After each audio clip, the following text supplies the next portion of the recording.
বন্ধুগণ, আপনারা বেশিরভাগ শুনে থাকবেন হীরক রাজার দেশের গল্প। হীরক রাজার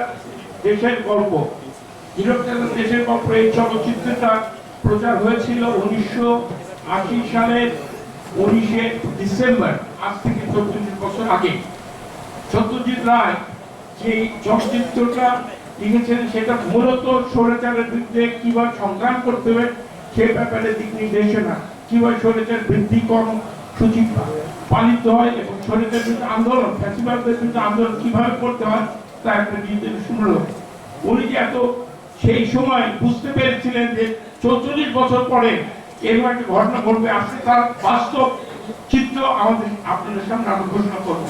ওই চলচ্চিত্র বাস্তব চিত্র, এই সিনেমাটা হীরক রাজার দেশে, এইটা কিন্তু পদ্য আকারে সব সংগ্রামগুলো পদ্য আকারে বলা হয়েছে, এক্সেপ্ট দু একজন ছাড়া, উদয়ন পণ্ডিত এবং গোপীনাথ বাঘাবাই, নামটা আপনারা শুনে থাকবেন।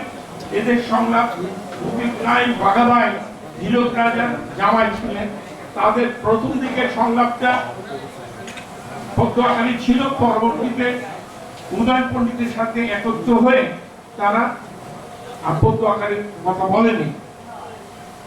এখানে স্বৈরাচার কিভাবে পরিচালিত হয় সেই ব্যাপারে আলোচনা আছে এই সিনেমায়।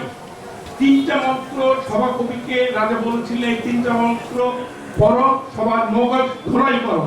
এই 3টা মাথাটা একটু সোজা করতে বলেন। কৃষকের মন্ত্র, শ্রমিকের মন্ত্র, শিক্ষকের মন্ত্র। আমি এটা পড়ছি এর কারণ আপনারা দেখবেন যে বাস্তব ঘটনা আমাদের দেশে এই মুহূর্তে চলছে, এইটারই প্রতিফলন যেন আমরা 44 বছর পর দেখতে পাচ্ছি। কৃষকের মন্ত্রে ফর্মাল যে ল্যাঙ্গুয়েজটা ব্যবহার করা হয়েছে সেটা হলো বাকি রাখো খাজনা, মোটেই ভালো কাজ না, ঘর পেটে নাই খাও, রাজকর দেয়া চাই, যার যদি যার প্রাণ হীরকের রাজা ভগবান। এই কনসেপ্টটাদের মগজে দেওয়া হচ্ছিল যে হোয়াট এভার হ্যাপেন, তোমাদের রেভিনিউ দিতে হবে, তোমরা খাচ্ছ কি না খাচ্ছ এটা আসে যায় না।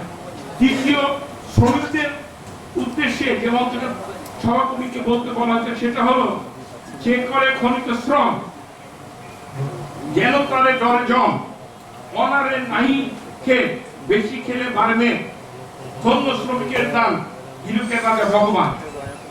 শ্রমিকদের বলা হচ্ছে, এখন আপনারা ইদানিং গার্মেন্টের দেখবেন যে ওদের মিনিমাম রিকোয়ারমেন্ট যা ন্যায্য দাবি সেটা পালন করা হচ্ছে না।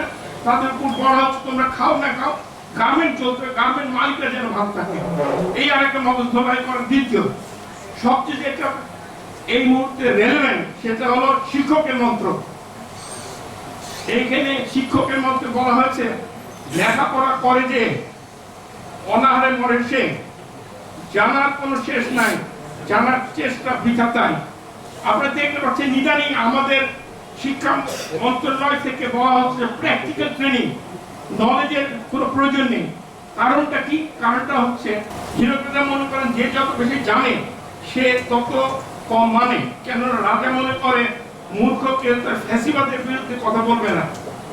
এই দেখবেন শিক্ষামন্ত্রী আমাদের শিক্ষা ব্যবস্থাকে এমন একটা পর্যায়ে নিয়ে গেছেন যেখানে প্র্যাকটিক্যাল নলেজ দেওয়া হচ্ছে, আসলে আর কিছু শিক্ষা করতে। এই হলো ফ্যাসিবাদের নিয়ম, ফ্যাসিবাদ ক্যারেক্টার দমন করার জন্য এই প্রক্রিয়া পরিচালনা করেছে। এখন চলচ্চিত্রে সত্যজিৎ রায় বলছেন, ফাইনাল উনি বলছেন